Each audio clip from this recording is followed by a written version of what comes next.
दोस्तों, अब तक की कहानी में हमने देखा कि कैरल और फिलिप अपने दोस्तों को छोड़कर एक नई शुरुआत करने का फैसला करते हैं और टक्सन को छोड़कर वॉशिंगटन की तरफ निकल जाते हैं, जहां फिलिप को तो अकेले रहने और घूमने में बहुत मजा आ रहा था, लेकिन कैरल का अपने दोस्तों के बिना बिल्कुल भी मन नहीं लग रहा था। इसलिए वो जिद करके किसी तरह फिलिप को वापस टक्सन चलने के लिए मना लेती है। पर वहां पहुंचकर वो दोनों देखते हैं कि उनके दोस्त तो टक्सन छोड़कर मेल्बो शिफ्ट हो चुके हैं। इसलिए वो दोनों उनको ढूंढते ढूंढते मेल्बो तक पहुंच जाते हैं, जहां वो सभी लोग साथ में खुशी खुशी रह रहे थे और उनके साथ जसन नाम का एक और आदमी जुड़ चुका था, जो एरिका का बॉयफ्रेंड था।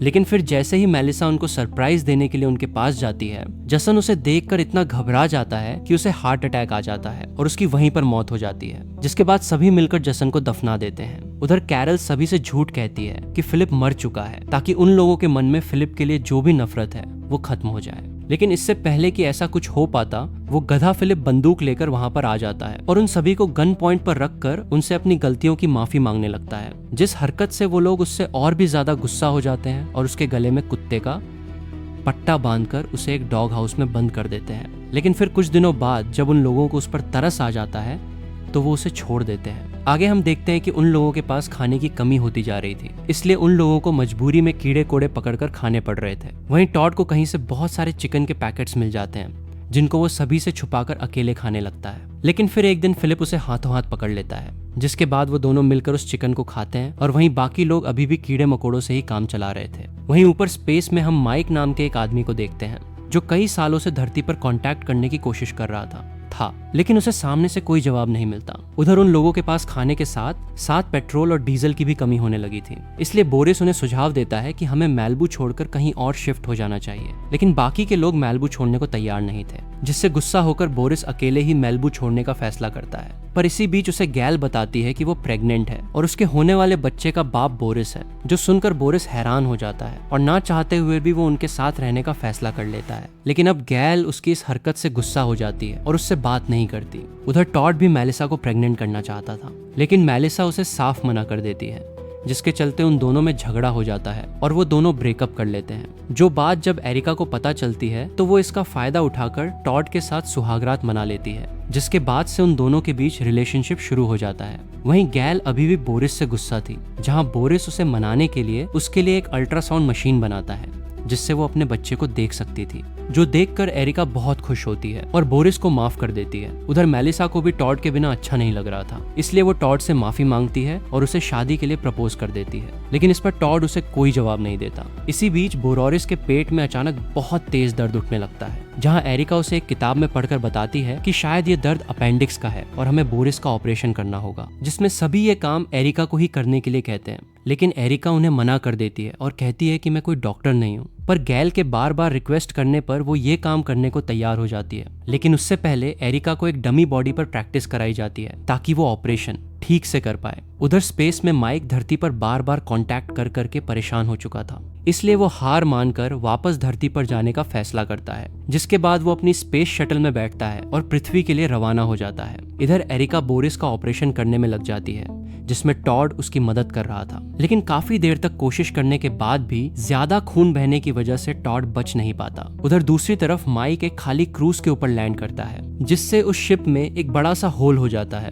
और वो डूबने लगती है, जहां से माइक एक छोटी सी लाइफ बोट लेकर निकलने लगता है। लेकिन वो जाएगा कहाँ, क्योंकि उसे वहां से निकलने का कोई रास्ता नहीं पता था। इसलिए वो लगातार 3 दिनों तक उस समुंदर में इधर उधर भटकता रहता है, लेकिन इसका कोई फायदा नहीं होता। आखिर में हार कर जब वो अपनी जान देने का फैसला करता है, तभी उसे वहां पर एक बच्चा दिखाई देता है, जो बच्चा और कोई नहीं बल्कि फिलिप था और माइक फिलिप का सगा भाई था। तभी फिलिप उसे कहता है कि यार तू ऐसे हार नहीं मान सकता, तूने इतने साल अकेले स्पेस में गुजारे हैं और अब जब तू फाइनली धरती पे आ गया है तो मरने की सोच रहा है। जिसके बाद जब उसकी आंख खुलती है तो उसके सामने एक बोट खड़ी होती है, जिसे देखकर वो खुश हो जाता है और उस जोर से चिल्लाकर पूछता है कि क्या कोई यहाँ पर है जो मेरी मदद कर सके। लेकिन वहां पर कोई नहीं होता। जिसके बाद वो अंदर जाता है और उसे वहां पर खाने पीने का सामान पड़ा हुआ मिलता है, जिसको वो भूखों की तरह खाने लगता है। इसी बीच उसकी नजर वहां पड़े कपड़ों पर जाती है, जिनको वो पहन लेता है और आज उसने काफी सालों बाद छोटी चड्डी पहनी थी, तो वो बहुत खुश था। लेकिन तभी वहां पर मार्क नाम का एक आदमी अपने हाथ में हथियार लेकर आता है, जिसे देखकर माइक घबरा जाता है और कहता है कि भाई प्लीज मारियो मत, मैं एक एस्ट्रोनॉट हूँ। मार्क पूछता है कि क्या तू वायरस से इन्फेक्टेड है? वो कहता है कि नहीं भाई, मैं पिछले 3 सालों से ऊपर स्पेस में था और अभी 3 दिन पहले ही धरती पर आया हूँ। जो सुनकर मार्क अपना हथियार नीचे करता है और कहता है कि तुझसे मिलकर अच्छा लगा। इसके बाद जब वो दोनों साथ में बैठकर बियर पी रहे थे, तभी मार्क बताता है कि जब मुझे पता चला कि एक अजीब सा वायरस पूरी दुनिया में फैल रहा है और सभी लोग मर रहे हैं, तब मैंने अपनी सारी पूंजी इस बोट को खरीदने में लगा दी और सब कुछ छोड़कर समुंदर के बीचों बीच आ गया ताकि मैं उस वायरस से बच सकूं और ज्यादा उम्र तक जी सकूं। माइक कहता है कि भाई ऐसा भी तो हो सकता है कि तेरे अंदर उस वायरस से लड़ने की ताकत हो। मार्क कहता है कि नहीं, उस वायरस से कोई नहीं लड़ सकता। आगे रात में डिनर के वक्त मार्क माइक से कहता है कि तू अपने बारे में भी तो कुछ बता। माइक कहता है कि मैं मेरे भाई और पेरेंट्स के साथ टक्सन नाम के एक छोटे से टाउन में रहता था, लेकिन अब वो सभी मर चुके हैं। तभी बात को बदलते हुए मार्क उससे पूछता है कि क्या तू स्कॉच पीता है, और उसे एक बहुत ही पुरानी सी शराब की बोतल निकाल कर देता है, जो देखकर माइक हैरान रह जाता है। कहता है कि भाई ये बोतल तो $10,000 की है। आगे उस दारू की आधी बोतल पीने के बाद माइक कहता है कि भाई हमारी खाने की सप्लाई कभी भी खत्म हो सकती है, इसलिए हमें खाना लाने जमीन पर जाना होगा। मार्क कहता है कि तू उसकी चिंता मत कर, मेरे पास बहुत खाना पड़ा है और तू जमीन पर क्यों जाना चाहता है? तुझे तो पता है कि धरती पर सभी लोग मर चुके हैं और हम दोनों सिर्फ इसलिए जिंदा हैं क्योंकि मैं पानी में और तू स्पेस में था। माइक कहता है कि शायद हमारे जैसे कुछ और भी लोग होंगे जो जिंदा होंगे, जिस पर मार्क उसे कोई जवाब नहीं देता और वो दोनों सोने चले जाते हैं। आगे जब माइक सोने की कोशिश कर रहा था, तभी वो देखता है कि मार्क उस पर निगरानी रख रहा है कि कहीं वो यहाँ से भाग ना जाए। अब ऐसे करते करते सुबह हो जाती है और हम देखते हैं कि मार्क अब सीधा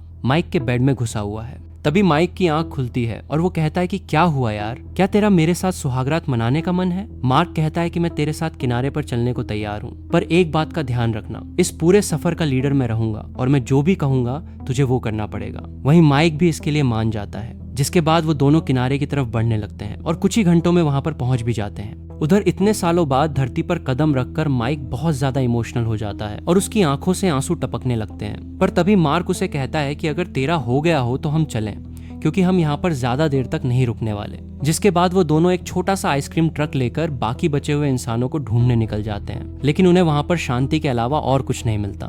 तभी माइक मार्क से पूछता है कि जो लोग वायरस से मर गए थे उनकी बॉडीज का क्या हुआ, जिस पर वो उसे एक ऐसी जगह ले जाता है जहाँ लोगों की लाशें ही लाशें पड़ी थीं, जो सब देखकर माइक सुन पड़ जाता है। मार्क कहता है कि तुझे ये सब हर दूसरे शहर में देखने को मिलेगा, अब तू ही बता, क्या तुझे अभी भी लगता है कि हमारे अलावा कोई और इस धरती पर जिंदा होगा? जो सुनकर माइक मायूस हो जाता है। जिसके बाद वो दोनों फिर से जिंदा लोगों को ढूंढने निकल जाते हैं और तभी मार्क को वहां पर फिलिप का लिखा हुआ अलाइव, जिंदा होगा, जो सुनकर माइक मायूस हो जाता है। जिसके बाद वो दोनों फिर से जिंदा लोगों को ढूंढने निकल जाते हैं और तभी मार्क को वहां पर फिलिप का लिखा हुआ अलाइव इन टक्सन वाला बोर्ड दिखाई देता है, जिसको फिलिप जिस भी शहर में जाता था वहां पर लिख देता था। पर तभी उसे देखकर मार्क गाड़ी को रिवर्स करने लगता है, क्योंकि वो नहीं चाहता था कि माइक को इसका पता चले। लेकिन तभी माइक भी उस बोर्ड को देख लेता है और वो मार्क को गाड़ी रोकने के लिए कहता है, लेकिन जब वो गाड़ी नहीं रोकता तो मार्क हैंड ब्रेक लगाकर नीचे उतरता है और उस बोर्ड को देखकर खुश होने लगता है। पर तभी अचानक पीछे से मार्क उसके सर पर मारकर उसे बेहोश कर देता है। फिर कुछ देर बाद जब माइक को होश आता है तो वो खुद को समुंदर के किनारे पाता है। तभी मार्क उसे कहता है कि तुझे तो मुझे थैंक यू बोलना चाहिए, क्योंकि मैंने तेरी जान बचाई है। तुझे क्या लगता है टक्सन में तुझे कोई जिंदा इंसान मिलेगा? साले, वो सब गवर्नमेंट की चाल है और वो हम जिंदा इंसानों को पकड़ना चाहती है। लेकिन माइक को उसकी बातों पर बिल्कुल भी विश्वास नहीं होता। कहता है कि मैं तो जा रहा हूँ, अगर तू मुझे मारना चाहता है तो मार दे। मार्क कहता है कि देख, तू मेरे भाई जैसा है, लेकिन अगर तू यहाँ से गया तो मैं तुझे मार डालूंगा। अब बेचारे माइक के पास और कोई रास्ता नहीं था, इसलिए वो उसे कहता है कि ठीक है, मैं तेरे साथ समुंदर में चलने को तैयार हूँ। जिसके बाद जब मार्क माइक को सैनिटाइज कर रहा था, तभी उसके पास से वो बंदूक नीचे गिर जाती है,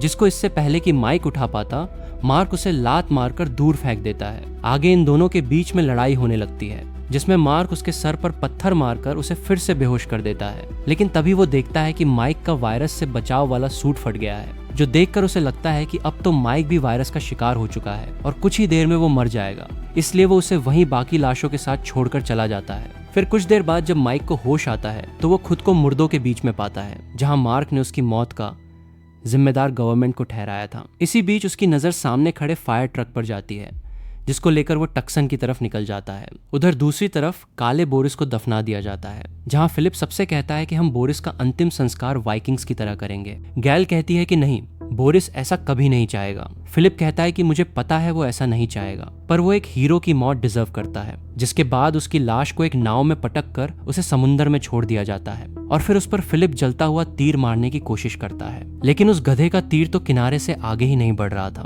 जो देखकर वो सभी वहां से चले जाते हैं कि ये गधा कभी नहीं सुधर सकता। आगे फिलिप तीर को निशाने पर लगाने की प्रैक्टिस करने लगता है, लेकिन उसका तीर तो निशाने तक पहुंच भी नहीं पा रहा था। इसी बीच कैरल वहां पर आती है, जिसे फिलिप कहता है कि काला बोरिस मेरे भाई जैसा था। हालांकि पहले वो मुझे बिल्कुल भी पसंद नहीं था, पर बाद में हम दोनों के बीच में सब कुछ ठीक हो गया। काश मैं उसकी आत्मा को शांति दे पाता।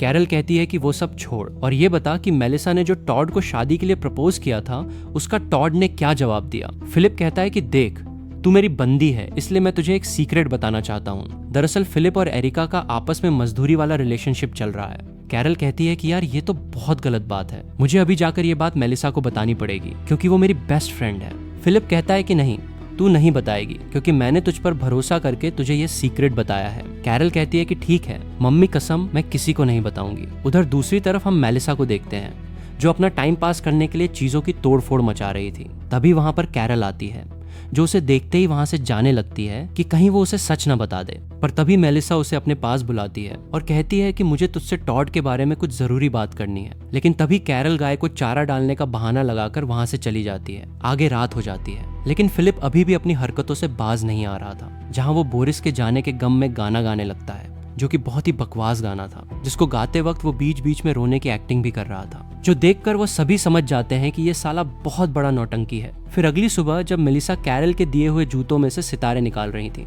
तभी टॉड वहां पर आता है और पूछता है कि तू ये जूते क्यों खा रही है। मेलिसा कहती है कि मैंने इन्हीं जूतों को पहनकर तुझे प्रपोज किया था, जिसका जवाब मुझे पता है कि ना है। टॉड कहता है कि ठीक है, फिर मैं तुझसे बाद में मिलता हूँ। वहीं मेलिसा, जिसकी ठरक चरम सीमा पर थी, टॉड से कहती है कि क्या हम दोनों साथ में बैठकर टीवी देख सकते हैं। मैं वादा करती हूँ कि मैं तुम्हें इधर उधर हाथ नहीं लगाऊंगी और हम सिर्फ दोस्त की तरह टीवी देखेंगे। टॉड कहता है कि ठीक है, वैसे भी मैं अभी निठल्ला ही बैठा हूँ। उधर फिलिप काले बोरिस के कमरे में जाता है और कहता है कि भाई अंधेरे में तो ये कमरा बिल्कुल तेरी तरह काला लगता है। इसी बीच उसकी नजर बोरिस के कपड़ों पर पड़ती है, जिनको पहनकर वो उसकी तरह नकल करने लगता है। आगे वो बोरिस के फेंके हुए पालने को टेप से जोड़कर गैल के पास आता है और उसे कहता है कि तू चिंता मत कर, क्या हुआ अगर बोरिस मर गया तो? मैं हूं ना यार, मैं बनूंगा तेरे बच्चे का बाप। गैल कहती है कि वो सब तो ठीक है, लेकिन बोरिस ने मुझसे मरते वक्त कहा था कि किसी गधे को हमारे बच्चे का बाप बना लेना, पर उस फिलिप को कभी मत बनाना। जो सुनकर फिलिप को बुरा तो लगता है, लेकिन वो ऐसा दिखाता है जैसे उसे कोई फर्क नहीं पड़ता और उस पालने को वहीं फेंक कर चला जाता है। उधर टॉड और मेलिसा टीवी देख रहे थे, लेकिन तभी मेलिसा के अंदर फिर से ठरक जागने लगती है और वो टॉड को पकड़कर जबरदस्ती किस करने लग जाती है। वहीं फिलिप गैल के सामने बोरिस को एक घटिया आदमी दिखाने की कोशिश करता है, जिसमें वो उसे उसके कमरे में लेकर आता है और कहता है कि ये देख, तेरा कालिया ये गंदी गंदी मैगजीन देखकर अपनी हाथ गाड़ी चलाया करता था, और ये सब छोड़, उसके ड्रॉअर में देख कितनी सारी ड्रग्स भरी पड़ी हैं, जो सब फिलिप ने ही वहां पर रखा था, ताकि ये सब देखकर गैल फिलिप को एक अच्छा आदमी समझने लगे और उसे अपने बच्चे का बाप बना दे। लेकिन ऐसा कुछ नहीं होता। उधर मेलिसा कैरल को बताती है कि अभी मैंने और टॉड ने दबाकर मजदूरी की। कैरल कहती है कि अच्छा, पर क्या तूने ये बात एरिका को बताई? मेलिसा कहती है कि मैं ये बात एरिका को क्यों बताऊंगी? कैरल कहती है कि हाँ यार, तूने बिल्कुल सही कहा, भला तू ये बात उसको क्यों बताएगी? जो कहकर वो वहां से चली जाती है। उधर फिलिप बोरिस के सारे सामान को जलाकर राख करने लगता है, यहाँ तक कि वो उसके कपड़े भी जला देता है जो उसने पहन रखे थे। कहता है कि अबे साले, तू अब कहीं पर भी एग्जिस्ट नहीं करेगा क्योंकि तेरे सारे नामो निशान मिट चुके हैं। पर तभी उसकी नजर एक नाव पर पड़ती है, जिसमें बोरिस की बॉडी पड़ी हुई थी, जो समुंदर में घूम फिरकर वापस किनारे पर आ गई थी। फिलिप कहता है कि साले कालिए, जाने से पहले मुझे अपने बच्चे का बाप ही बना देता। मुझे तो लगा था कि हम दोनों दोस्त बन चुके हैं, पर तू तो साला गद्दार निकला। इतने में गैल वहां पर आती है और उसे कहती है कि अब तो उसे बख्श दे यार, वो मर चुका है। जिसके बाद वो दोनों मिलकर बोरिस को वहीं पर दफना देते हैं। फिर अगले दिन जब फिलिप घर में तोड़फोड़ कर रहा था, तभी कैरल वहां पर आती है और उसे कहती है कि जाने मन, आज तुम्हें मेरे लिए कुछ करना पड़ेगा। फिलिप कहता है कि हाँ जाने मन, बिल्कुल, तू जो बोलेगी मैं वो करने को तैयार हूँ। कैरल कहती है कि फिर तुझे मेरे लिए अपनी हाथ गाड़ी चलानी पड़ेगी। दरअसल मैं तेरे लिए फर्टिलिटी किट लेने मेडिकल स्टोर गई थी, क्योंकि मैं ये जानना चाहती हूँ कि इतनी बार ट्राई करने के बाद भी मैं प्रेग्नेंट क्यों नहीं हो पा रही। कहीं साले तुझ में ही कोई कमी तो नहीं है? फिलिप कहता है कि कोई बात नहीं, मैं तेरे लिए ये टेस्ट देने को भी तैयार हूँ। वहीं पर हम टॉड को देखते हैं, जो एरिका के कमरे से अपने सामान को ठीक करते हुए निकलता है। पर तभी वहां पर मेलिसा भी आ जाती है, जिसको वो बहाने लगाते हुए कहता है कि मैं तो बस एरिका का हालचाल पूछने आया था। मेलिसा कहती है कि वो सब छोड़ और ये बता कि क्या तू मेरे साथ मूवी देखना चाहेगा? वो कहता है कि हाँ बिल्कुल यार, क्यों नहीं। उधर कैरल फिलिप से पूछती है कि क्या तुमने वो टेस्ट किया? फिलिप कहता है कि यार मैं उसी की ही तैयारी कर रहा हूँ, जिसके लिए वो गंदी गंदी मैगजीन्स देख रहा था। कैरल कहती है कि ये सब गंदी चीजें छोड़, मेरे पास इस किताब में इससे भी तगड़ा माल है। फिलिप कहता है कि ला दिखा जरा, कौन सा बढ़िया माल है तेरे पास, जिसमें कैरल उसे अपने हाथों से बनाई हुई लड़कियों की ड्राइंग्स दिखाने लगती है, जो देखकर फिलिप को जरा भी मजा नहीं आ रहा था। तो कैरल उसे एक कमरे में ले जाती है जहां उसने ऐसी ही बड़ी बड़ी ड्राइंग्स दीवारों पर लटका रखी थी। वहीं अपना टॉड मेलिसा के साथ भी मजदूरी कर रहा था और एरिका के साथ भी मजदूरी कर रहा था, लेकिन उसको सबसे ज्यादा मजा मेलिसा के साथ आ रहा था। इसलिए वो फैसला करता है कि वो एरिका के साथ ब्रेकअप कर लेगा।